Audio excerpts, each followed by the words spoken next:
Rasuluhu amma ba'du. Allahumma la sahla illa ma ja'altahu sahla wa anta taj'alul hazna idza syi'ta sahla. Allahumma inna nas'aluka hubbaka wa hubba man ahabbaka wa hubba amalin yuqarribuna ila hubbika bi rahmatika ya arhamar rahimin. Amin ya rabbal alamin. Alhamdulillahirabbil alamin. Mudah-mudahan jumpa kita pagi ini seluruhnya disertai dengan rahmatan berkah Allah Subhanahu wa taala. Seperti ini Allah kumpulkan kita di sini, seperti ini juga semoga Allah kumpulkan kita di surganya. Seperti ini Allah mudahkan langkah kaki Bunda ke tempat ini, seperti ini juga kelak Allah mudahkan langkah kaki kita menuju surganya. Amin ya rabbal alamin. Kesempatan yang sangat berbahagia ini insyaallah kita lanjutkan. Hari ini adalah Perang Tabuk. Iya, Perang Tabuk. Setelah 1 tahun kita tidak jumpa, alhamdulillah Allah jumpakan di tahun 2020 ini. Semoga iman kita semakin kuat, ukhuwah kita semakin kokoh, keluarga kita semakin dijadikan keluarga sakinah, ibadah kita semakin ikhlas pada Allah Subhanahu wa taala. Hari ini kita akan belajar Perang Tabuk.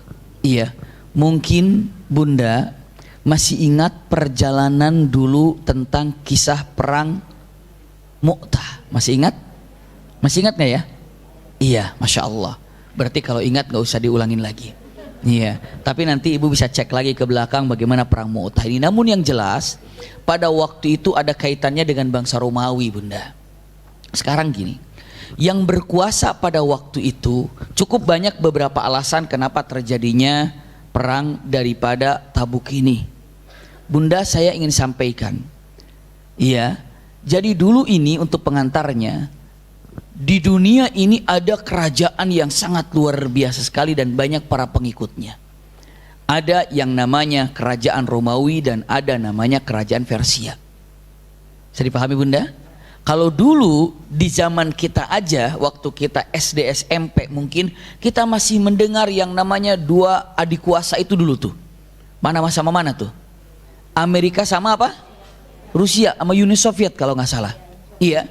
Jadi siapa yang akan berada di belakang Amerika, ikutlah. Negara ini ikut Amerika, negara ini ikut Amerika, negara ini ikut Amerika. Jadi kalau ada apa-apa, dia ini adalah bersama dengan Amerika dulu. Iya, ada lagi negara, kalau ini dengan Uni Soviet, dengan Uni Soviet atau dengan Rusia, akhirnya kelompok-kelompok terbagi 2. Ada yang bloknya ke Amerika, ada yang bloknya ke Uni Soviet. Bisa dipahami nggak Bunda? Indonesia di mana? Non-blok. Indonesia tidak ke sana, tidak kemari. Iya. Kenapa? Makanya jadilah kadang-kadang jadi apa? Perdamaian, tim perdamaian untuk mengakurkan. Subhanallah. Itulah kata-kata yang sangat luar biasa. Dan punten, dulu pun demikian Bunda. Ada Persia, ada Rusia. Punten, salah. Ada Persia dan ada Romawi. Sedikit, iya, tapi fatal. Iya. Punten, iya, kurang concern. Maklum baru pertama kali. Iya, setelah liburan panjang. Iya. Subhanallah, saya ulangi lagi. Iya, jadi ada yang namanya bangsa Romawi dan ada yang namanya Persia. Dan kebanyakan pada waktu itu Jazirah Arab itu paling banyak ikutnya itu ke Romawi Bunda. Ikutnya Romawi. Jadi kalau dibilang kaki tangannya Romawi lah gitu Bunda ya. Sekarang Arab tuh banyak ke Romawi, dikit-dikit Romawi. Kalau sekarang kita mungkin di Indonesia, kalau ngebloknya kita ini kalau dalam buatan teknologi itu larinya kemana biasanya? Cina. Iya, yang ada produksi Cina itu kan Masya Allah gitu ya, yang mahal bisa dijadiin murahnya semuanya. Tapi ya itu dia. Tapi kita ini kalau sudah dibilang Jepang, kira-kira apa? Yakin apanya? Barangnya bagus. Iya, ininya keren, ininya itu, ininya Masya Allah. Kalau udah Jepang ini punya, ini Jepang. Iya, ada merek apa yang terkenal dengan Jepang. Bisa dipahami Bunda? Kayaknya kiblatnya itu kalau elektronik itu ke sana gitu. Nah, punten, dulu ini kayaknya kiblatnya itu ke Romawi. Apapun Romawi. Ternyata, punten Bunda, begitu Mekah ditaklukkan. Mekah takluk. Lalu perang Hunain, takluk juga kan? Banyak kabilah-kabilah Arab yang kagum terhadap Madinah. Maksudnya kagum terhadap Rasulullah. Bisa dipahami Bunda? kagum terhadap Rasulullah. Waduh, hebatnya Madinah nih, hebat Madinah. Maka bangsa Romawi dengan mengatakan, kalau dibiarkan aja nanti pengikut kita habis nanti. Jadi ngefansnya ke siapa? Ke Madinah. Makanya kita buktikan, kalahin Madinah, maka semua yang mengagungkan Madinah akan tumbang. Kita buktikan, kita menang, kita buktikan, kita jago, kita buktikan, kita hebat. Dengan cara apa? Perangi aja Madinah. Ini salah satunya. Ini salah satu kenapa Madinah ini digempur, diserang. Iya, salah satu di antara penyebabnya karena apa? Karena hilangnya wibawa bangsa Romawi di Jazirah Arab. Terlebih lagi di perang Mu'tah, itu kan subhanallah dipermalukan sama pasukan muslimin saat itu. Dipermalukan. Iya, dipermalukan. Dan sekarang ini mereka tidak mau lagi untuk dipermalukan. Apalagi dengan sekarang, waduh, nama umat Islam, nama Madinah makin menyebar, Madinah makin kuat, Madinah makin kokoh. Dengan mata dahsyat nih Madinah, keren nih Madinah. Gimana caranya? Kita serang saja. Maka mengumpulkanlah bala tentaranya Romawi ini, subhanallah, untuk menyerang mana? Madinah. Itulah awal di antara penyebab yang ada. Romawi menyiapkan pasukan, sampai berita kemana? Sampai berita ke Mekah. Sampai berita kemana? Ke Madinah. Rasulullah kan sudah selesai perang Hunain, bunda. Begitu tiba di kota Madinah, dengar kabar bahwa Romawi sedang menyiapkan pasukannya. Jujur, di Madinah kaget. Romawi terkenal dengan Herkul. Terkenal, kalau bahasa kerennya mungkin Hercules. Iya. Terkenal dengan berbagai macam kekuatannya, dahsyatnya, teori perangnya, pasukannya, alat-alat perangnya, jumlah yang banyak sekali. Maka orang Madinah, Romawi akan menyerang kita. Itu punten-punten langsung menjadi sedikit kepikiran. Maka kalau dalam keadaan di Madinah ada suara apa saja yang biasanya tidak terdengar, jangan-jangan pasukan Romawi nih, jangan-jangan Romawi nih, jangan-jangan Romawi nih. Seperti itu. Waspada. Orang yang namanya munafik, digoreng tuh berita itu. Alah, tinggal hancur nih Madinah ini kalau gini. Beres nih Madinah ini, hancur nih, beres nih. Orang munafik ada di dalam kira-kira? Ada, bunda. Hobinya itu apa yang dia lakukan? Melemahkan iman seseorang, menghancur ibadah seseorang. Tidak di Mekah, tidak di Madinah, tidak di Indonesia, tidak di majelis taklim, mencoba untuk menghancurkan, paling tidak ibadah dirinya hancur. Lagi enak-enak ibadah di Mekah, di Madinah, diomongin, tahu nggak ya si Atu itu begini pada gini, sebaiknya begini, sebaiknya begini, aturan begitu, aturan begini. Padahal lagi enak ibadah tuh, hancur nggak ibadahnya tuh? Hancur. Makanya kalau lagi di Mekah, di mana tutup telinga, tutup mata semuanya, saya fokus ibadah. Mau bicara apa bicara, nggak apa-apa, diamin aja, terus lanjut. Setannya juga gede-gede di Mekah sama di Madinah mah. Hati-hati, bunda. Itu golongan seperti itu. Ibu lagi enak-enak ibadah, lagi enak-enak di Mekah, lagi enak-enak beribadah semuanya, diomongin apa saja. Misalnya, itu jangankan di Mekah, di Madinah, apa saja. Dengan mengatakan, bicara sama temannya, tentang temannya lah kira-kira. Tahu nggak ya, si Atu tuh begini tadi tuh, kemarin tuh malah begini. Iya, sama saya juga gitu. Udah nanti nggak usah ditemenin. Apalagi ibadah tuh, bunda. Itu paling tidak menghancurkan ibadahnya diri sendiri. Udahlah, lancar saja, sukses, cobalah baik-baik yang ada. Subhanallah. Tapi alhamdulillah kemarin, masya Allah, alhamdulillah, ibadah umroh yang kita laksanakan tuh alhamdulillah, iya. Kami mencoba untuk mendekatkan kepada sunnah-sunnah yang ada. Bagaimana caranya? Iya, mungkin dengan mengatakan, kenapa sih kalau kami terbiasa dari sejak kami membimbing itu, kecuali kalau dulu waktu kami tinggal di sana ada beberapa yang ingin dicoba ketika melaksanakan tawaf itu, Allahumma begitu kan, segala macamnya. Dulu itu kira-kira tahun 97 95 tuh kalau ada yang berteriak, berdoa, dikeraskan gitu, mutawe di sana, jangan keras-keras, diam, dimarahin. Kenapa? Karena teriak-teriak lagi doa itu kurang baik. Mintalah kepada tadarruan wa khifyatan. Mintalah pada Allah sambil berteriak dalam hatimu sekeras-kerasnya. Tapi saya nggak tahu doa apa, makanya harus bagaimana? Lah, masa doa sendiri kita tahu? Ibu ketika doa, sama nggak doa saya? Lain. Ibu minta doa apa saja silakan yang dipinta. Iya, makanya bimbingan itu mengatakan, ini loh Ka'bah, ini Anda doanya terserah Anda punya harapan apa, punya keinginan apa. Tapi saya nggak tahu caranya doa. Masa doa nggak tahu caranya? Tinggal minta sama Allah. Ibu kalau minta duit sama emak sama bapak dulu bisa nggak? Siapa yang ngajarin? Nggak, apa sama Allah, minta apa saja. Apa yang dipinta, apa yang dipohon, bilang, ya Allah saya minta ini, ya Allah saya minta itu, ya Allah, ya Allah. Minta aja. Ketika tawafnya demikian, subhanallah. Makanya dari dulu juga cobalah minta pada Allah subhanahu wa ta'ala. Silahkan minta apa yang diinginkan, apa yang dimohonkan, segala macam tumpahkan di sana, minta pada Allah subhanahu wa ta'ala. Masya Allah, kalau kita lagi tawaf mencari waktu sepi atau waktu rame kira-kira? Waktu sepi atau waktu rame? Kapan ramenya tawaf nih? Apa kapan sepinya tawaf nih? Biasanya jadi sepi ya? Tapi nggak pernah sepi ya? Makanya namanya juga Makkah, Makkah itu yang selalu berdesak-desakan. Kalau tawaf sepi aneh, ya ini aneh banget. Tapi waktu kami tinggal di sana, masih bisa merasakan sepinya tawaf tuh Mi ya. Hampir tiap putaran tuh kecium Hajar Aswad tuh. Iya dulu tuh, kamu masih tinggal di sana. Sekarang mau, waduh, nggak bisa cuma melongo aja. Subhanallah, saking padatnya. Luar biasa. Tapi memang begitulah. Makkah artinya berdesak-desakan. Subhanallah. Demikian adanya.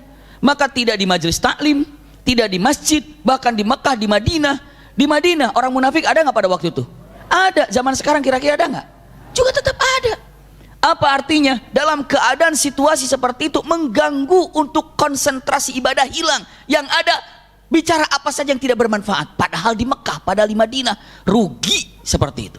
Sangat merugikan sekali. Subhanallah. Belum lagi dengan status HP-nya, belum lagi WhatsApp-nya, belum lagi ininya. Waduh luar biasa. Usikum wa iyaya nafsi bitaqwallah. Jadi dengan cara seperti itu yang menjadikan kita ini umrah mabrur, haji mabrur. Itu artinya apa? Arahkan, laksanakan oleh kita sendiri. Arahkan, silakan laksanakan sendiri. Subhanallah, cara mengarahkannya begini loh, begini silakan praktekkan. Begini silakan praktekkan. Masya Allah, kenyataan yang sangat luar biasa. Ini orang munafik, begitu datang ada kabar orang-orang Romawi akan menyerang, digorengnya. Apa dia bilang, mengatakan, oi, tinggal tumbang dah sekarang mah. Makanya jangan belagu, sok-sok putuh Mekah, sok-sok beranggur Hunain. Jangan belagu. Nih Romawi kalau datang kayak apa sekarang ini? Kita ini diemplek-emplek udah kayak uli nanti nih. Gimana kita udah kalah ini Romawi. Siapa yang tidak kenal dengan Romawi? Bahaya dengan Romawi. Astagfirullahaladzim. La haula wala quwata illa billah. Sangat mengerikan sekali. Siapa itu? Bangsa Romawi akan datang. Bener lagi ngumpulin. Romawi sedang siap-siap untuk mengumpulkan. Berita semakin ada suara yang aneh. Jangan-jangan Romawi. Ada datang pasukan, maksudnya ada datang berita, ada berita baru. Padahal memberitahukan. Maklum baru pertama 2020. Ya, mau memberitahukan, ya. Saya mau memberitahu, tapi diberitai juga sama kan, diberitai gitu. Tapi ya astagfirullah, maksudnya bukan begitu ya. Mau memberitahukan tentang ada perdagangan yang akan datang, ada kabilah datang. Padahal misalnya ada pengumuman penting, pedagang dari Syam baru datang, gitu kan? Itu biasa. Ada pengumuman penting misalnya, ya. Ada tamu dari mana, itu biasa.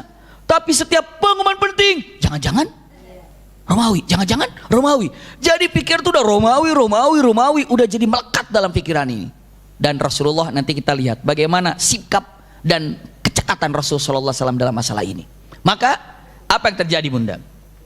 Berita santer yang luar biasa.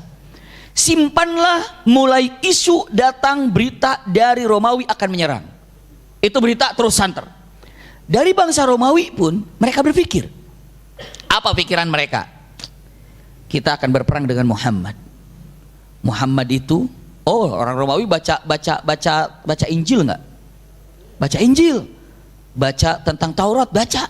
Dan mereka tahu akan datang Nabi akhir zaman itu. Mereka tahu banget, ayahanda bunda. Mereka tahu banget akan ada Nabi akhir zaman, namanya Muhammad. Mereka tahu, dan mereka mengerti, dan mereka paham, tahu semuanya. Karena apa? Mereka tahu tentang masalah ini.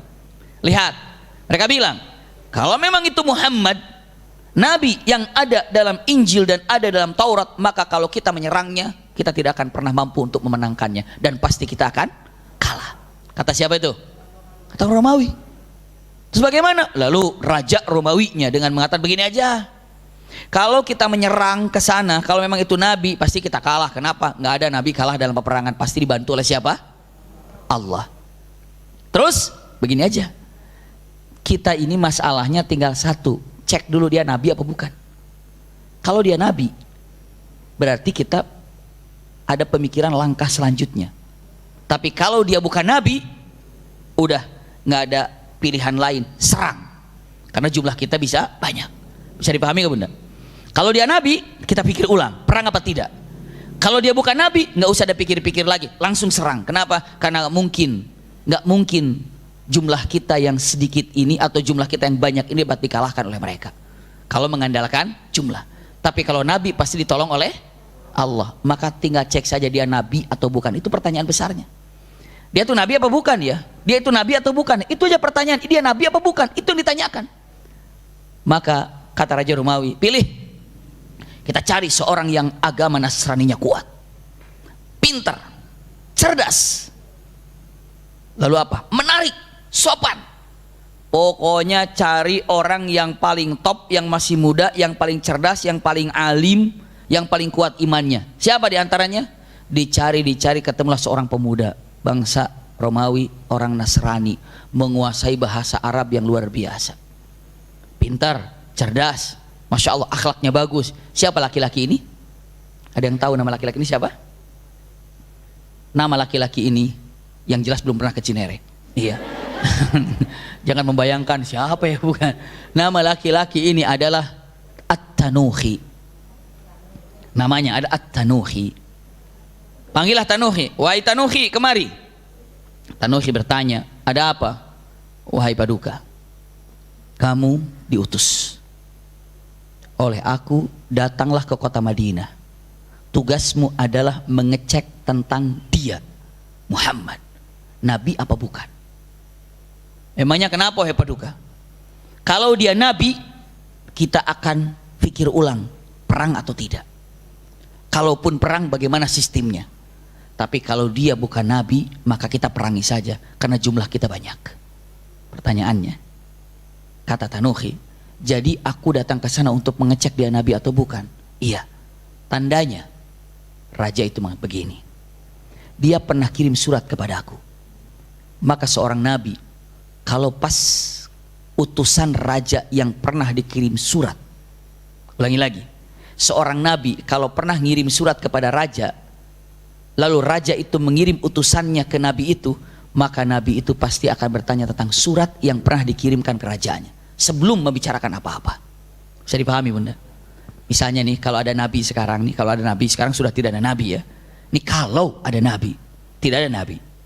Kalau ada nabi, nabi itu misalnya kirim surat sama ibu. Setelah surat itu sampai ke ibu, lalu ibu kirim utusan ibu untuk ketemu dengan nabi itu. Misalnya, begitu datang, Assalamualaikum ya Nabi Allah, aku utusannya dari Fulan. Maka Nabi pertama kali akan berbicara mengatakan, oh Fulan, surat yang aku kirimkan ke majikanmu udah sampai belum? Pasti ditanya adalah surat. Sebelum berbicara apa-apa, sebelum berbicara berapa jauh perjalanan dari sana kemari, selama di perjalanan ada apa saja, di negara kamu musim apa, bagaimana itu ini, enggak ditanyakan dulu. Pertama kali yang akan ditanyakan itu adalah masalah apa? Surat. Maka dengan mengatakan, ya Tanuhi, Muhammad itu pernah kirim surat kepada aku. Maka kalau dia nabi, sebelum panjang lebar berbicara mengenai tentang apapun, maka kalau dia nabi, dia akan bertanya tentang surat yang pernah dikirimkan kepada aku. Kalau dia menceritakan hal-hal yang lain di luar surat, pembicaraan pertama, dia bukan nabi, wahai Tanuhi. Tanuhi mengatakan, siap, saya simpan. Tanda pertama, pembicaraan yang pertama kali akan dibicarakan masalah apa? Surat. Satu. Yang kedua, Paduka, yang kedua, lihat, kedua, nabi itu kalau kirim surat apa saja, ngajak orang, pasti ujung-ujungnya agar mendapatkan ridho Allah, mendapatkan sorga. Mendapatkan sorga. Sorga itu yang luasnya lebih luas daripada 7 lapis dan 7 lapis langit dan 7 lapis bumi. Iya, maka sorga itu sangat luar biasa. Dan selalu mengatakan beribadahlah karena mendapatkan sorga ridho Allah subhanahu wa ta'ala. Tanyakan kepada dirinya, tanyakan kepada Muhammad, ya Muhammad, kita beribadah di dunia untuk mendapatkan sorga. kita beribadah di dunia akan berpahalakan sorga. Simak baik-baik, saya ulangi lagi karena ini penting. Ya Muhammad, tanyakan kepada dia, ya Muhammad, kami beribadah di dunia ini untuk mendapatkan ridho Allah, nanti di akhirat sorga. Sekarang kita masih di dunia. Jawabannya, tolong tanyakan ke Muhammad, kita masih di dunia, sorga di mana? Kita masih di dunia, nanti pahalanya sorga. Sorganya di mana? Kita kan masih di dunia. Terus sorganya mana sekarang? Mana sorganya sekarang? Bisa dipahami bunda? Mana sorganya? Dan ingat, jawaban itu Muhammad akan jawab ada kata-kata lail, ada kata-kata malamnya, tapi juga saya nggak tahu sinkronnya kayak apa. Pertanyaan itu ternyata ada jawaban kata-kata apa? Malam, lail. Nggak tahu.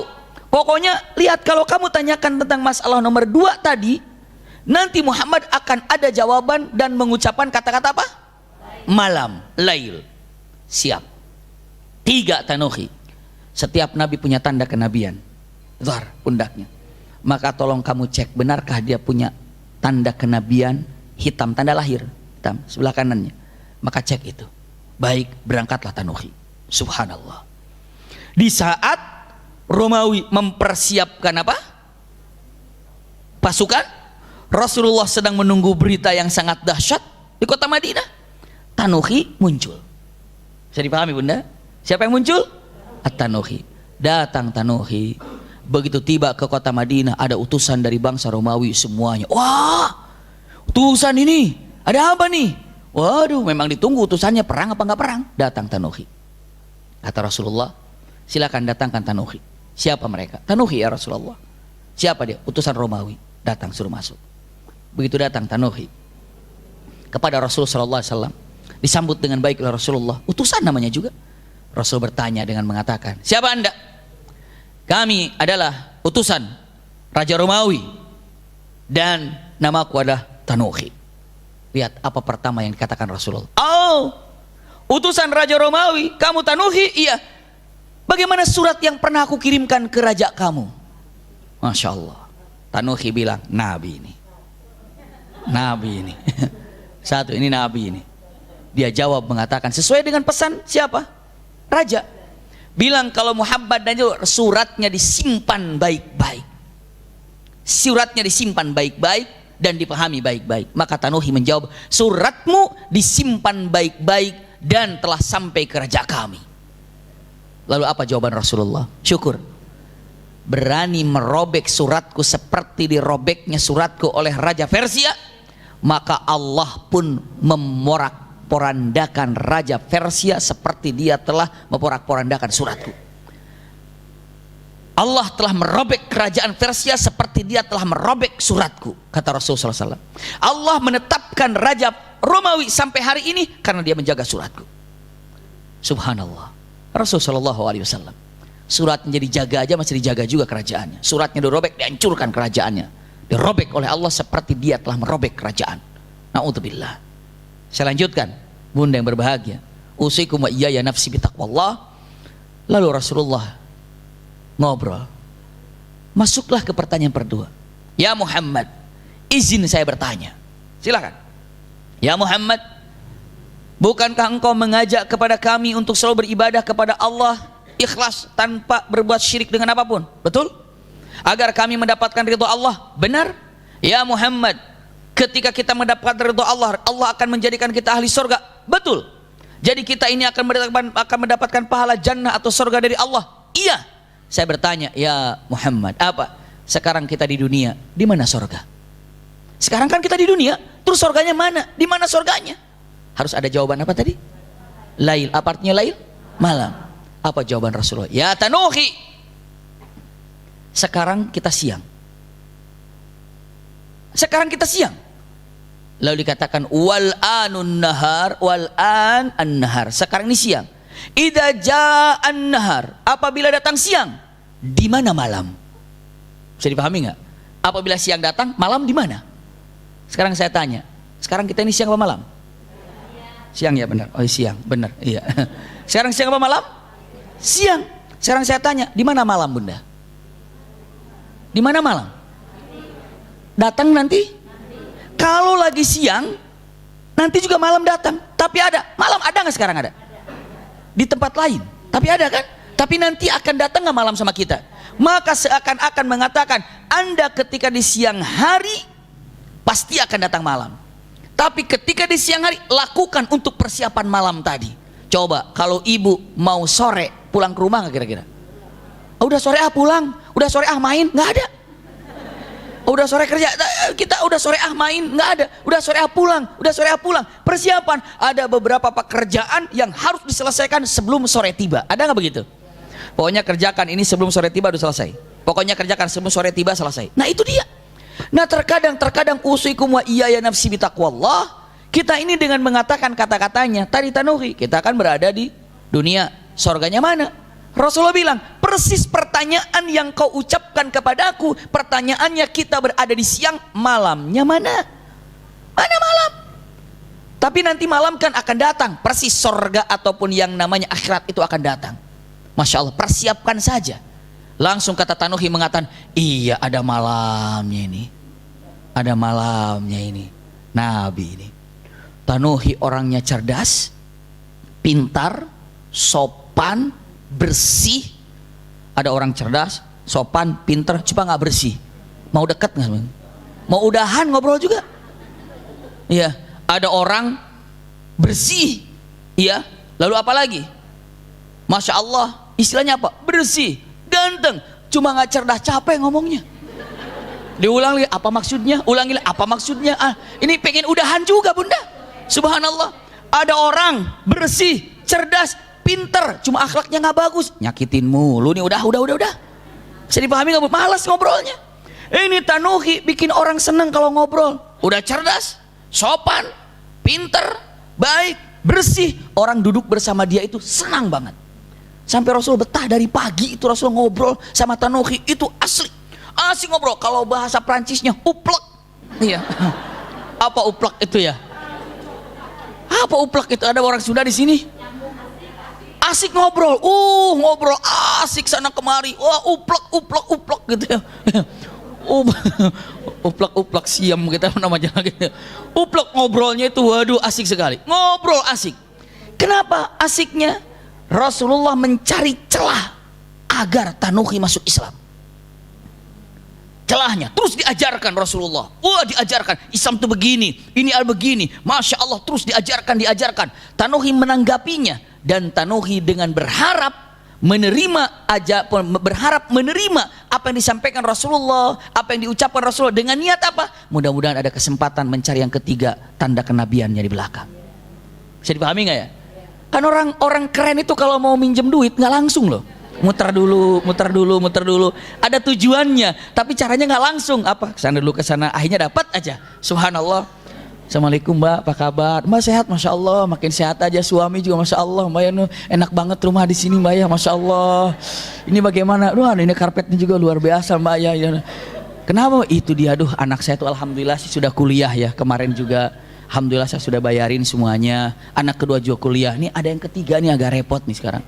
Lalu pendaftaran ulang itu, suami lagi sakit lagi gaji belum turun lagi gini. Maksudnya minjem duit, cuma muter, memuji rumah, memuji itu, memuji ini. Masuklah pinjam duit. Itu cerdas banget gitu. Kalau ada kurang cerdas, datang, gini mbak, saya minjem duit. Lumayan itu juga. Daripada datang kemari, apaan rumah kayak gini? Ini tangganya gini, kenapa itu? Catnya juga ini, kayaknya kurang bagus ini rumah nih. Karpetnya kurang gini. Dia udah kesel aja. Ini semua nyela sama yang di rumah. Kamu ngapain kesini? Segini. Udah nyela semuanya. Tiba-tiba gini, saya mau minjem duit. Mampus itu. udah kata-kata ngejelekin minjem duit. Astagfirullahaladzim. Mau dikasih nggak kira-kira? Begitu ujung-ujungnya udah dikomentari dikomentari karpet jelek, tembok jelek, tiang nggak matching, wallpaper nggak bagus, lampu juga kurang bagus. Ujung-ujungnya minjem duit. Ibu bapak jawab apa? Minjem duit langsung ditendang kali ya. Tapi yang jelas masya Allah orang cerdas itu masya Allah putar sana putar sini putar krek kena dapat. Iya lihat bunda. Ini Tanuhi cerdas sekali nih. Masya Allah. Gimana celah ingin ada kalimat mengatakan, lihat punggungmu, benarkah ada kenabian? Itu yang dicari. Maka dia betah ngobrol sama Rasul, tapi punya tujuan. Rasulullah betah dengan Tanuhi, kenapa? Ada tujuan. Ini tujuan ingin memasukkan Islam, ini tujuan ingin lihat tanda kenabian. Subhanallah, sampai zuhur, hampir zuhur, dua-duanya belum berhasil, Bunda. Ya, Tanuhi belum berhasil, Rasulullah belum berhasil. Akhirnya waktu udah mulai habis, Tanuhi pun harus sudah mulai pulang. Akhirnya Tanuhi mengatakan, ya Muhammad, saya pamit, terima kasih, asik ngobrol bersamamu, tidak terasa. Rasulullah sampai jadi bagaimana? Faham kau tentang Islam? Faham ya Muhammad. Jadi bagaimana setelah aku terangkan, tertarikkah dengan Islam? Lihat jawaban Tanuhi apa. Padahal yang mengajaknya Rasulullah, di depannya langsung Rasulullah, bicara dengan Rasulullah. Masya Allah, guru yang paling luar biasa, yang tidak pernah ada guru seperti Rasulullah. Nomor satu, hebat menerangkannya, gayanya luar biasa. Tiba-tiba Tanuhi jawaban apa? Maaf ya Muhammad, innama ana rajulun min qaumi, aku tidak bisa meninggalkan agamaku, Nasrani. Apalagi hanya sekedar muridnya Rumil, ya, langsung berhadapan Rasulullah aja nggak dapat hidayah, nggak dapat hidayah, Bunda. Mau didatangkan ustadz siapa, kiai siapa datang kemari, ya begitu. Mau ibu datangkan ke sini adalah UAS sekalipun, mau datangkan Ustadz Khalid Basama sekalipun, ataupun yang namanya Adi Hidayat sekalipun, mau didatangkan misalnya Ustadz Safik Basalamah sekalipun, mau Ustadz siapa yang datang kemari, hidayah itu Allah yang pegang. Subhanallah, ini Rasulullah loh kepada Tanuhi. Iya, kepada Tanuhi. Subhanallah. Coba datang ke Rumil di sini. Waduh, guru-gurunya Masya Allah. Kayaknya guru-guru yang datang ke Rumil itu mempersiapkan diri juga mantap. Karena jamaah Rumil ini ilmunya wah, ilmunya ceret, enggak ngejeret terus di atas. Jamaah Rumil set, tinggal prakteknya Bunda mah. Kalau ilmunya mah waduh, atuh gimana, saya juga suka lihat streaming. Lihat kemarin, Masya Allah, Dr. Aisyah Dahlan, sambil jalan saya streaming, lihat, Masya Allah. Hari sebelumnya Ustadz ini ada Ustadz siapa? Ustadz Subhan Bawazir. Aduh Ustadz, Masya Allah, lihat streamingnya, Masya Allah. Ini ibu-ibu ini kalau bener-bener semuanya konsentrasi, ulama semuanya. Ya coba, dari semua Ustadz diserap sama Bunda. Dari Ustadz Subhan Bawazir dicatat semuanya. Dari Dr. Aisyah dicatat semuanya, pengobatan Ustadz Febri dicatat semuanya. Masya Allah, jadi semuanya Bunda sebenarnya. Coba siapa lagi coba? Iya, jadi semuanya sebenarnya, tinggal praktek Bunda mah. Tinggal praktek, justru begitu praktek, apaan? Tinggal praktek, kadang-kadang mentok lagi. Tahu, jangan itu jadi tiba-tiba, aduh salah lagi, subhanallah. Bener Bunda, punten, tinggal praktek ini Masya Allah. Jadi kalau dibilang untuk ngaji aja di sana masih belum begitu begini, punten. Kita ada yang mengatakan kaca terhadap diri kita sendiri. Iya ya, saya padahal ngaji tiap hari. Ini tiap hari, kenapa ini maksiat masih bisa dilakukan ya? Nggak, kenapa ya? Punten, seorang Nabi mengajarkan kepada Tanuhi berjam-jam. Dapat? Tidak Tanuhi itu. Rasulullah tanya, jadi kamu bagaimana? Innama ana rajulun min qaumi ya Muhammad. Aku ini bersama punten kaumku dan aku tidak bisa meninggalkan agamaku wahai Muhammad. Apa kata-kata Rasulullah? Oh, ya sudah kalau gitu. Maksa? Tidak. La ikraha fiddin. Qad tabayyana ar-rusydu minal ghayy. Sudah jelas yang salah yang benar sudah dipaparkan kok. Terserah. Setelah itu ya sudah kalau gitu. Jadi gimana? Saya mau pamit sekarang. Mau pamit sekarang? Iya. Sebentar. Jadi ngelihat ini? Subhanallah.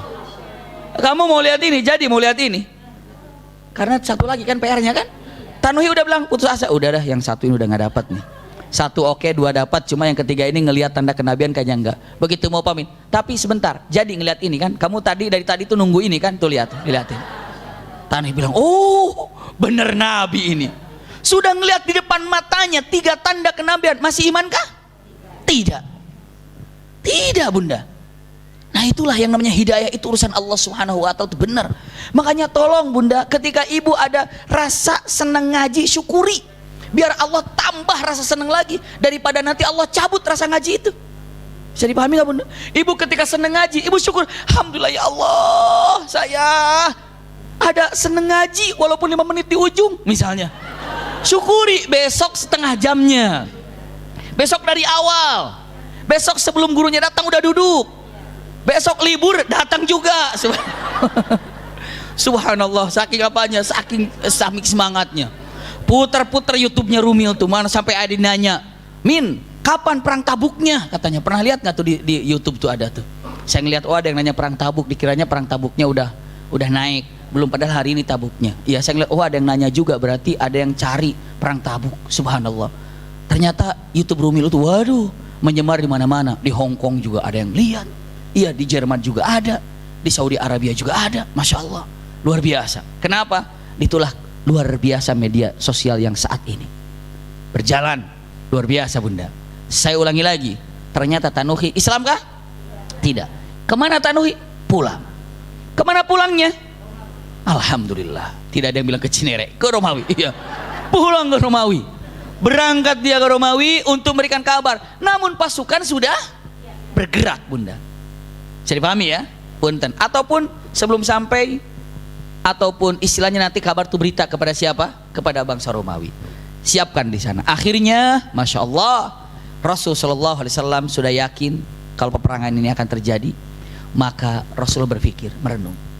Satu, dengan para sahabat, ya Rasulullah, kita tunggu aja di dalam sini. Biar kita lebih paten. Qadarullah Bunda, perang Tabuk ini lagi pada musim panas. Musim panas, kalau musim panas semua juga pada malas keluar. Kalau musim panas pas lagi musim panen Bunda. Punten, saya sampaikan sama Bunda, kalau musim panas kurma berbuah apa enggak? Lagi mematangkannya. Ibu mungkin nanam kurma di depan rumah ibu. Jadi di masjid kita, di Masjid Salman, kurma jadi enggak? Jadi. Berbuah? Nggak tahu, orang masih kecil. Iya. Tapi pun kalau berbuah, insya Allah tidak manis. Kenapa? Karena kurang panas. Bisa dipahami Bunda? Mematangkannya itu karena panasnya. Maka kalau sudah panas situasinya, udaranya, maka matanglah pohon kurma itu. Jadi kurma itu berbuahnya, matangnya pas lagi musim panas. Berarti satu, musim panas malas untuk kemana? Keluar. Hobinya berteduh. Di mana berteduh? Di bawah pohon yang rindang sambil menikmati panen. Kalau belum panen punya duit apa enggak? Belum. Kalau sudah panen punya duit. Ibu panennya setiap bulan? Iya. Dari siapa? Oh iya, betul. Alhamdulillah ya. Subhanallah. Punten Bunda, panen. Nah, lagi musim panas, satu malas keluar. Yang kedua, belum punya bekal karena masih belum panen. Punten, Rasul sallallahu alaihi wasallam berpikir, kalaulah tetap di kota Madinah, apa yang terjadi? Bisa jadi orang-orang Romawi datang ke kota Madinah dan siap untuk menggempur. Kita bertahan di kota Madinah, taruhlah seperti perang Khandaq. Tahu perang Khandaq? Diapain? Bikin parit. Bisa jadi kan demikian kan? Rasulullah berpikir, takut orang munafiknya banyak di sini. Bisa jadi di luar nyerang musuh, ke dalam orang munafik ikut menyerang. Jadi akhirnya tambah repot nggak kira-kira? Ibu kunci pintu. Kenapa? Jangan sampai ada maling masuk ke dalam. Padahal salah satu di rumah ada maling. Bahaya nggak kira-kira? Bahaya Bunda. Bahaya. Punten, persis seperti Rasulullah berpikir, ini orang munafik ini semakin banyak ini. Karena konsep orang munafik itu, semakin kuat Islam, maka munafiknya makin banyak Bunda. Semakin gitu. Semakin lemah umat Islam, maka semakin hilang munafiknya. Orang munafik itu begitu, sistemnya ada. Iya, ada. Hobinya itu menghancurkan, mengadu dombakan, mengadukan, lalu apa? Paling tidak merusak diri sendiri. Ini majelis taklim itu baik loh. Majelis taklim baik nggak? Tak baik nggak? Taman sorga disebutnya juga. Tapi kalau sudah orang munafik datang ke sini, bisa mengadu dombakan di antara ibu dan ibu. Bisa. Nggak ada hubungan, ibu nggak kenal, idi juga kenal, begitu duduk aja, padahal nggak kenal, sama sekali nggak kenal, begitu duduk. Tuh lihat tuh, aneh banget orang itu ya. Astagfirullahaladzim. Kenalan pertama udah ngomongin. Tuh lihat tuh, aneh banget ya orang itu. Nggak usah, kenapa? Itu kadang-kadang akhirnya, iya ya, kok bisa kayak begitu? Dia udah dosa tuh, ngomongin orang yang dia tidak kenal. Astagfirullah. Wah, apalagi yang kenal. Ya, apalagi yang kenal. Astagfirullahaladzim. Kalau misalnya mantan, oh kenal gampang, kita tinggal minta maaf. Astagfirullah. Kalau sempat minta maaf, kalau enggak, bagaimana? Begitu minta, kamu tuh seudon mulu sama saya. Astagfirullah. Jadi punten, pegang baik-baik. Usikum wa iyaya nafsi bitaqwallah. Disampai di mana tadi nih? Kalau Umi Aki udah ngobrol, saya langsung ini hilang pikiran. Oh, langsung hilang. Jadi musim panas. Iya. Iya, musim panas. Terus kenapa musim panas? Nah, punten. Kurma matang. Ibu tahu nggak kemarin tanggal 25 Desember? Hari apa itu? Itu kan banyak apa namanya? Banyak salju-saljunya ya. Itu dilahirkannya siapa? Yesus buat mereka, ya, kita Isa alaihissalam, iya, lahirnya identiknya dengan pohon cemara, dengan salju, boneka salju, Sinterklasnya semuanya. Itu kan agama mereka, keyakinan mereka, silahkan. Tapi kalau ditanya kepada umat Islam, apakah Isa lahir itu pada musim dingin? Itu pertanyaannya kan? Ternyata pada musim panas. Siapa mengatakan? Nah kan Siti Maryam menggoyangkan pohon kurma saat dalam keadaan melahirkan, lapar, haus, ibu punten, habis melahirkan capek nggak? Haus nggak? Sama. Sama. Iya, sama istri saya waktu melahirkan, capek begitu. Iya, stres gitu ya ngelihatnya apa. Lembatan, waduh bagaimana ini? Waduh luar biasa. Alhamdulillah, anak pertama saya tidak menyaksikannya karena lahirnya di mana itu? Di Saudi Arabia. Tapi waktu sedikit gitu bunda ya. Pas kan kami kuliah, istri saya juga kuliah. Pas mau turun dari rumah itu, saya kan ke Ajiziyah, dia ke Zahir. Saya turun dari tangga itu, Umi ngomong gini, ayo kita duluan pulang. Ayo kita duluan pulang, gitu kan? Kan sama-sama kuliah. Ayo kita duluan pulang. Boleh, saya bilang. Saya kuliah, dia kuliah. Pas saya lagi kuliah, tiba-tiba ada informasi. Mana di sini namanya Fulan? Ke saya. Saya kenapa? Ke rumah sakit. Istri mau melahirkan. Hah? Kenapa? Pecah ketuban. Oh, saya langsung itu yang biasa-biasanya naik angkot gitu ya, atau naik bis, ini naik taksi, saking apanya? Saking buru-burunya, naik taksi jalan. Dalam pikiran itu, subhanallah, dalam pikiran saya itu, jangan-jangan dia minta siapa duluan pulang ke akhirat gitu. Iya, saya nangis di jalan itu. Aduh, ini si apa namanya? Si lokanya apa gitu, namanya gitu kan. Selalu kalau kita dipas-pasin mulu kan, jangan-jangan siapa duluan pulang, masih kebayang dia ngomong, ayo siapa duluan pulang gitu, sambil pegang perut ya, ayo siapa duluan pulang gitu kan, padahal masih 8 bulan waktu itu. Subhanallah, saya carikan yang namanya kuliah itu di perempuan gak boleh masuk laki-laki kan, saking paniknya saya masuk di situ, perempuan semuanya, emang perempuan semua, orang Arab, nggak boleh laki-laki masuk situ. Saya lagi panik, mungkin orang-orang juga ngelihat, ini mungkin anak kecil gitu masuk situ. Nggak diapa-apain gitu ya, mungkin anak kecil gitu masuk situ gitu, cuk saya masuk. Dia bilang, saya bilang mana ini yang mau? Oh udah keluar, saya langsung ke rumah sakit. Bunda, itu kebayang kayak di sinetron itu. Begitu saya masuk ke rumah sakit, itu lift yang dia masuk langsung trik gitu loh. Iya, jadi ini dia lagi masuk ke rumah sakit kan, kalau udah naik udah nggak boleh masuk kita. Begitu duduk gitu, begitu saya datang dia cuma gini gitu tuh, langsung lipnya gitu, aduh telat, langsung udah bener kayak di sinetron itu, tinggal kasih suara apa gitu ya. Yang suara tambah sedih gitu, naik bunda. Subhanallah, itu bisa saya hubungi tempat bersalin itu punten maghrib baru bisa dihubungi bunda, di luar itu nggak bisa dihubungi. Jadi saya pulang ke rumah, doa, waduh doanya khusyuk banget. Iya, nggak usah tanya bagaimana khusyuknya lah. Iya, bunda, waduh doa minta ya Arab ya selamatkan selamat. Maghrib tiba, saya langsung ke rumah sakit. Di rumah sakit, persidakan udah melahirkan dong ya. Saya langsung datang ke tempat bersalin. Assalamualaikum, salam. Saya itulah karena lagi panik. Ada orang Indonesia yang melahirkan di sini. Ada orang Indonesia melahirkan di sini. Sebentar. Cuk cari. Datang. Maaf, nggak ada orang Indonesia lahir. Astagfirullahaladzim. Jangan-jangan meninggal. Turun ke ruang jenazah saya. Iya. Tuk turun ke ruang jenazah. Ini cerita tuh. Ke ruang jenazah ada apa? Ada yang meninggal di sini karena melahirkan? Cek data. Tidak ada. Maunya ada melulu. Tidak ada. Alhamdulillah gitu kan? Alhamdulillah. Saya naik lagi ke atas. Gembira ini. Maaf, ada orang Indonesia yang melahirkan di sini. Tolong cek, saya bilang. Tek, nggak ada. Nggak ada semuanya. Saya bilang astagfirullah, kemana nih? Karena nggak boleh pulang, harus dijemput sama mahramnya. Dicek lagi, saya tanya, coba ada orang Indonesia melahirkan? Tolong suster, saya bilang cek lagi, ada orang Indonesia nggak melahirkan di sini? Nggak ada. Di sini semuanya ada orang Yaman, ada orang India, ada orang Pakistan juga ada, orang Arab juga ada. Orang Indonesia nggak ada. Cari lagi, cari. Tuh datang. Ada orang Yaman melahirkan tapi anaknya pesek katanya. Saya bilang anak saya itu. Itu anak saya. Dia ngomong gini, ada orang Yaman tapi anaknya ini. Itu benar cerita nyata itu. Saya bilang itu anak saya, pasti anak saya bilang. Coba liatin yang mana? Diliatin di kaca.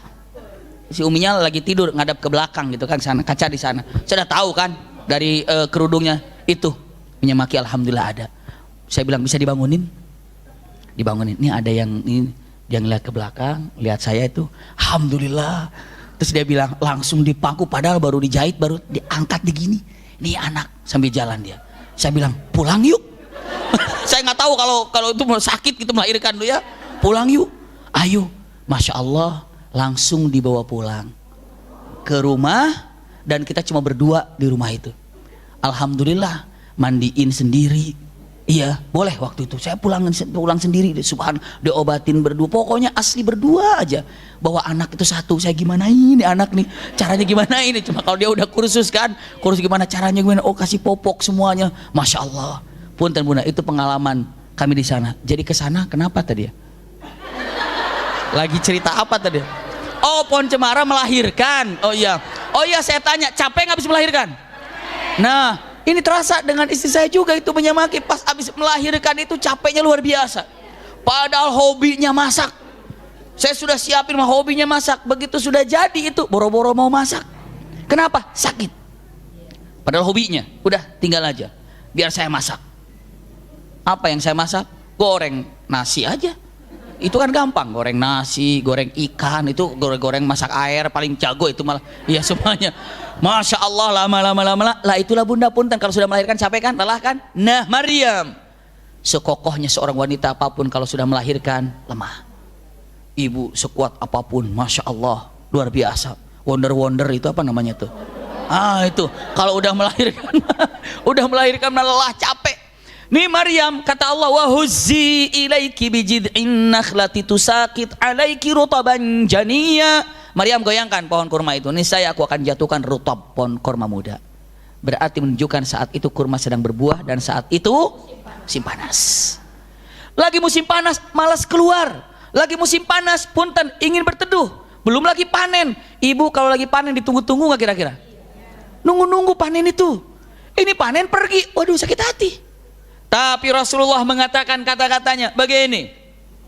Kita akan jemput mereka, kita perang di luar kota Madinah. Karena Rasulullah berpikir, kalau menyerang di kota Madinah, mereka menyerang banyak orang munafik. Kalau sudah banyak orang munafik di dalam, apa yang terjadi? Bisa jadi menyerang dari dalam. Maka musuhnya ada berapa? 2, di dalam dan dari luar. Maka Rasulullah biar saja orang munafik tidak ganggu. Orang munafik bisa jadi tidak menyerang, tapi psikisnya diserang. Bisa jadi nggak?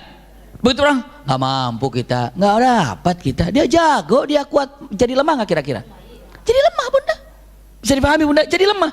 Maka apa yang dilakukannya? Dilakukannya dia coba menyerang hatinya, biar tidak kuat, biar putus asa. Itu yang sangat mengerikan. Maka harus jauhkan dengan orang munafik.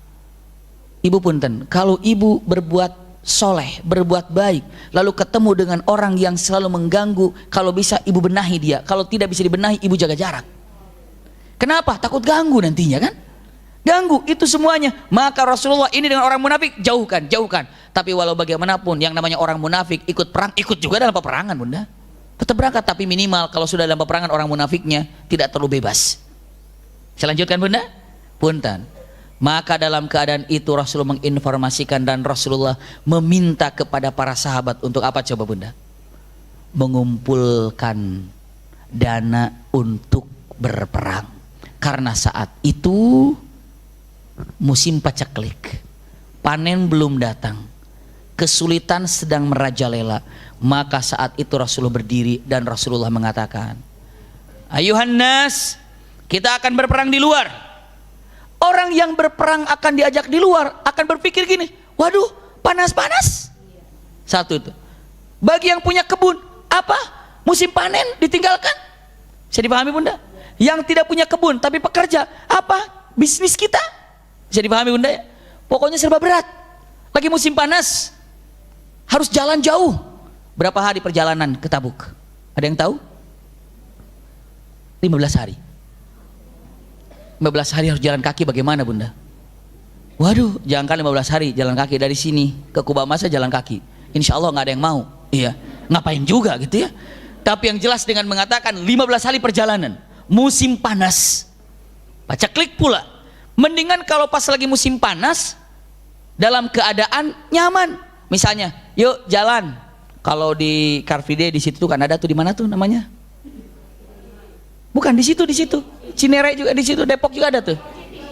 Apa tuh? South City di situ ya kan? Masya Allah. Coba kalau pagi-pagi jam 5:30 jalan sampai naik ke atas, enak gak tuh? 2 putaran enak kan? Lagi musim panas jam 12 sana. Ada yang mau ngapain juga gitu. Subhanallah, kita mau jalan-jalan di situ dan terasa kalau udaranya segar. Ini musim panas harus jalan terus lagi. Perbekalan juga minim. Bisa dipahami bunda? Nah ini orang-orang yang beriman enggak berpengaruh mau panas lagi panen, jalan semangat. Tapi orang munafik bilang, apa? Lagi musim panas? Apa? Ini musim panen. Apa? 15 hari? Waduh, tanya.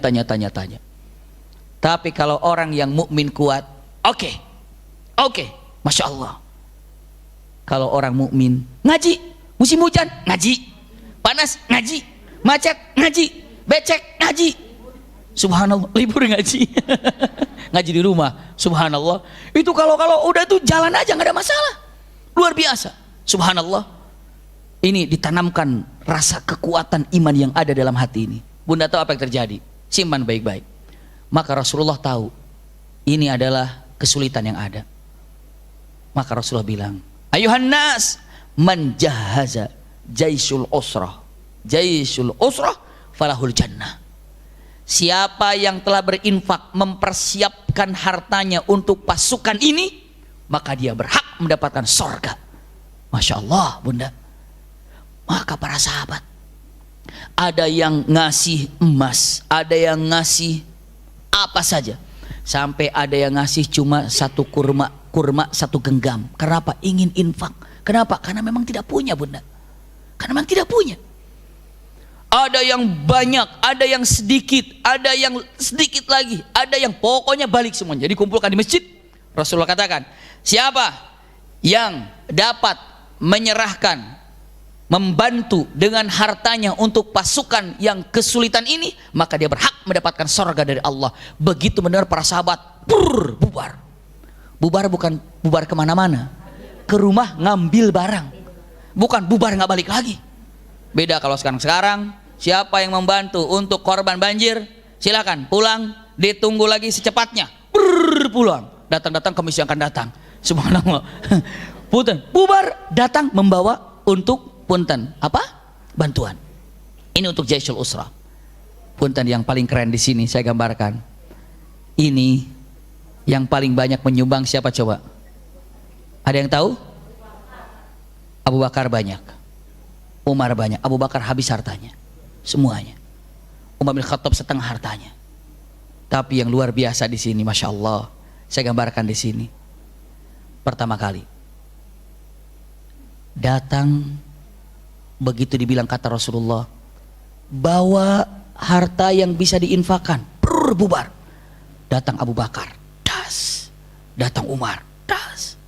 Datang Utsman bin Affan dengan mengatakan, masya Allah, digambarkan di sini bi alfi dinar, dengan 1000 dinar. Subhanallah, datang 1.000 dinar. Punten, biar ngobrol aja, 1 dinar berapa? 1 dinar berapa sekarang? Ibu nggak pernah main dinar ya? Taunya rupiah. 1 dinar berapa? Berapa? 4,5 gram, iya. 4,2.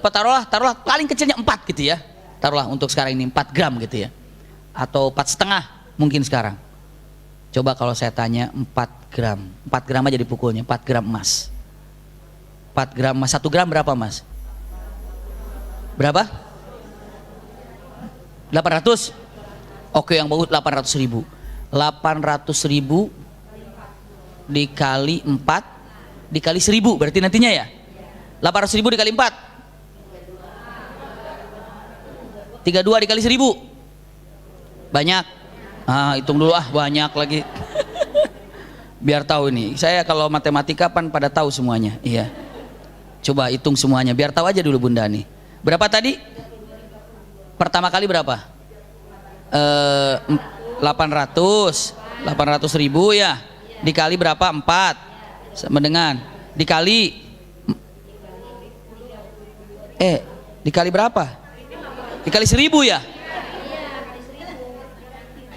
1.000 3 miliar berarti ya? 3,2 miliar. Wah, dalam sehari paling tidak demikian tuh, Masya Allah. Jebret dikeluarkan. Subhanallah. Punten, setelah itu apa? Punten, selesai keluar, lalu Rasul sallallahu alaihi wasallam bawa dinarnya. Masya Allah, dinarnya dipegang oleh Rasulullah. Lalu dengan mengatakan, Rasul sallallahu alaihi wasallam mengatakan, ma dharra Utsman ma fa'ala ba'dal yaum. Aduh, Utsman ini nggak ada kesulitan lagi setelah mendapatkan hari ini. Setelah itu dikumpulkan, Rasulullah mengatakan, karena masih kurang, siapa yang akan membiayai pasukan ini maka dia akan mendapatkan surga. Para sahabat balik lagi yang masih ada, termasuk Utsman keluar lagi. Nggak ada yang bilang, kan udah barusan, nggak ada. Bubar lagi. Lalu setelah itu apa yang dibawa? Masya Allah, datang Utsman bin Affan dengan 900 unta. Dengan apa 900 untanya? 900 ekor unta siap dengan perbekalannya dan dengan alatnya, dengan makanannya, semuanya untuk para petunggangnya. 900. Berapa itu? Nggak usah dihitung lah, kelamaan. Setelah dikumpulkan, Rasulullah mengatakan, punten, kata-katanya, ma dharra Utsman ma fa'ala ba'dal yaum. Kata Rasul, siapa yang menyiapkan pasukan untuk usrah ini, untuk jaisul usrah ini, jaisan kesulitan ini, ataupun namanya apa? Pasukan kesulitan ini, karena dalam keadaan pacuklik. Utsman bin Affan keluar lagi bunda. Masya Allah. Dan Utsman bin Affan membawa 100 ekor kuda lengkap dengan peralatannya. 100 ekor kuda. Masya Allah. Udah ngasih? Ada lagi? Kasih lagi? Ada lagi? Kasih lagi? Nggak ada, kan udah kemarin saya. Bahkan dibilang mengatakan, ini ada sumbangan buat masjid. Udah, saya ke Masjid Ono. Astagfirullahaladzim. Jadi udah, kadang-kadang lagi kurban gitu kan. Udah tahu ini masyarakat lagi. Pada ibu mampu. Tiba-tiba ada satu orang kampung datang, dia bilang mengatakan, Bu, maaf di kampung saya nggak ada uang. Saya udah di sana, padahal ibu masih mampu. Beri lagi bunda, beri lagi, kasih lagi. Iya, nggak apa-apa. Di sana kurban, di sini nggak apa-apa, silakan aja. Karena apa, ini berkurban luar biasa, Masya Allah. Iya, paling tidak ya 1. Tapi kalau masih mampu, ternyata ada orang nggak apa-apa, Bismillah lagi. Bismillah, kenapa? Ya dibilang sedekah apa? Kenapa lagi memerlukannya di situ? Makanya kalau mau kurban cari-cari, mana kira-kira yang belum dapat nih, mana yang belum ada nih, mana yang belum ada nih, belum ada. Bismillah. Dan berkumpullah bunda.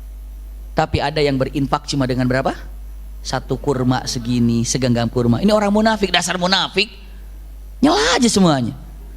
Infak cuma segitu doang, apa gunanya? Subhanallah, tidak akan pernah menghilangkan amalan seseorang walaupun hanya 1 rupiah bunda. Ya.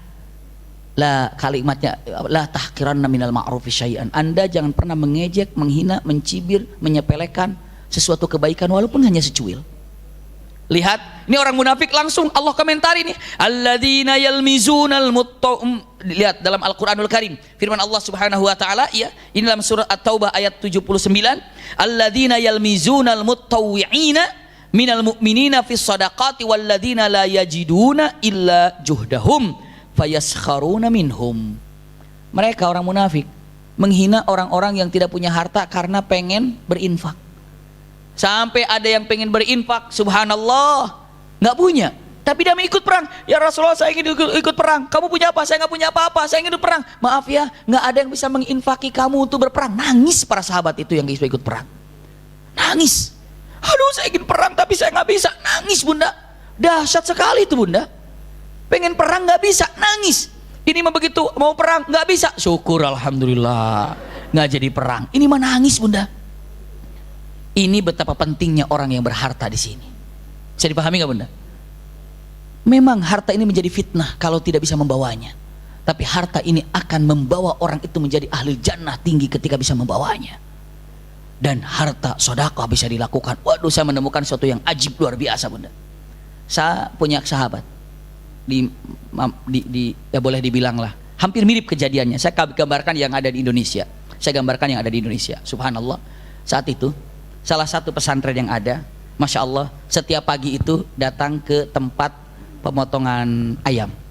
Iya, setiap pemotongan ayam atau gimana biasanya ada ayam yang dipotong kepalanya, potong apa, kakinya nggak dipakai gitu ya. Itu ada orang nunggu di situ. Kenapa? Dia bungkusin buat santrinya. Makanya di situ kan gratis. Minta ya bang, ya dikasih. Kadang-kadang ada, pokoknya di tempat-tempat apa nama jagal gitu ya.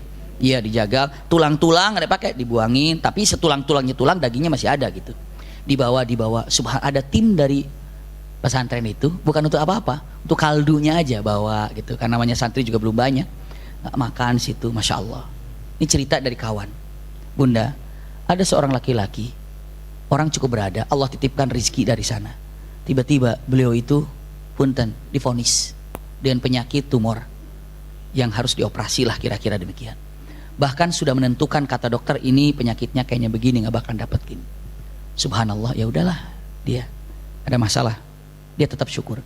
Satu waktu dia datang ke tempat jagal juga untuk apa? Untuk cari daging atau makan. Tiba-tiba ada seorang mendapatkan tulang-tulang itu. Dia tanya, kamu ngasih tulang buat itu kenapa? Oh iya itu, kenapa? Dia kasihan, dia itu adalah biasa suka ngambil makanan untuk diberikan kepada punten fakir miskin juga iya. Jadi ada pesantren itu membawahi para yatim, para duafa. Jadi dia makan sayurnya di situ, bumbu-bumbunya ada. Terus selama ini iya, nggak pernah dagingnya, nggak pernah. Cuma apa? Tulangnya aja. Apa dia katakan? Bunda tahu apa yang terjadi? Orang itu mengatakan begini saja, beri tiap hari 5 kilo. Bisa dipahami ya? Beri tiap hari 5 kilo, serahkan kepadanya. Selagi saya masih ada, karena dirinya sakit. Selagi saya masih ada, mumpung saya masih ada, beri tiap hari 5 kilo. Orang jagal ini pun luar biasa. Penghormatan kepada orang itu, dia bilang, kamu telah memberikan 5 kilo setiap hari kepada dia, biarkan saya mengantarkan kepadanya. Kata tukang jagal ini. Bunda tahu, makin hari makin mulai asik, sehat, datang diperiksa lagi, hilang itu penyakitnya. Makanya ada perkataan tadawu bis sedekah, obatilah penyakit kalian dengan sedekah. Subhanallah, obatilah penyakit kalian dengan sedekah. Kalimat yang sangat luar biasa. Walaupun setiap Jumat 1 bungkus nasi, walaupun setiap bulan saya mau taruh di sana kali. Coba rutinnya apa? Tadawu, berdakwah, obatlah dengan sedekah seperti itu. Masya Allah, luar biasa. Saya dapat cerita langsung dari orangnya, sampai saya ragu. Akhirnya dia bilang, mengatakan karena cukup berada, Allah titipkan rizki kepada dirinya. Masya Allah, dia dengan mengatakan kata-katanya, tetap sampai hari ini 5 kilo daging kirim. Masya Allah, luar biasa. Untuk apa? Awal mulanya untuk santri. Tapi kalau santri dikasih daging terus juga, wow, gemuk ntar. Iya. Akhirnya dia bilang, mengatakan, tolong ganti ya dagingnya seminggu 2 kali atau 3 kali aja. Yang lainnya apa? Bisa nggak diganti pakai sayur? Bisa diganti pakai tempe? Masya Allah, luar biasa. Itulah kadang-kadang. Jadi kalau dibilang matakan, ketika memberikan sesuatu maka cari tempat yang gembur. Kalau saya punya bahan, apa namanya, biji paling bagus, saya simpan di sini 1 tahun pun nggak tumbuh karena salah naruh. Tapi kalau saya taruh di tempat yang ada apa namanya, tanahnya, tumbuh nggak kira-kira? Tumbuh. Ibu naruh cuma 200.000, tapi ditaruh yang tepat, tumbuh bunda. Ibu naruh 1 juta di tempat yang salah, hilang. Maksud itu ya begitulah kira-kira. Maka usikum wa iyaya nafsi bitaqwallah, dalam perang Tabuk itu berperan orang-orang yang punya harta. Bisa dipahami ya? Maka saat itu pasukan sudah siap bergerak. Orang kafir bergerak. Berapa jumlah orang kafir berangkat? Berapa orang mukmin yang berangkat? Bagaimana perjalannya? Bulan depan kita lanjutkan, insya Allah. Jadi berapa tuh? 2 minggu lagi ya? Ya kan besok 2 bulan. Besok tafsir, baru sirah nabawiyah. Berarti cuma 2 minggu depan. Bulan depan. Ya terserah lah pokoknya jawabannya apa. Bingung saya juga. Pokoknya minggu depan tafsir, minggu depannya lagi sirah nabawiyah ya. Mudah-mudahan bunda apa yang disampaikan ada manfaatnya. Insyaallah kehadiran kita ma'ajur Allah subhanahu wa ta'ala. Apa yang disampaikan mudah-mudahan manfaat buat kita semuanya. Insyaallah kita jumpa lagi di hari Kamis yang akan datang dengan pelajaran tafsir. Dan semoga bunda, ayahanda dan keluarga kita diberikan ketenangan lahir batin oleh Allah subhanahu wa ta'ala. Mudah-mudahan majlis ini menjadi bahtera yang mengantarkan kita menuju surganya. Amin ya rabbal alamin. Rabbana atina fid dunya hasanah wa fil akhirati hasanah wa qina adzabannar. Subhana rabbika rabbil izzati amma yasifun wa salamun alal mursalin walhamdulillahi rabbil alamin.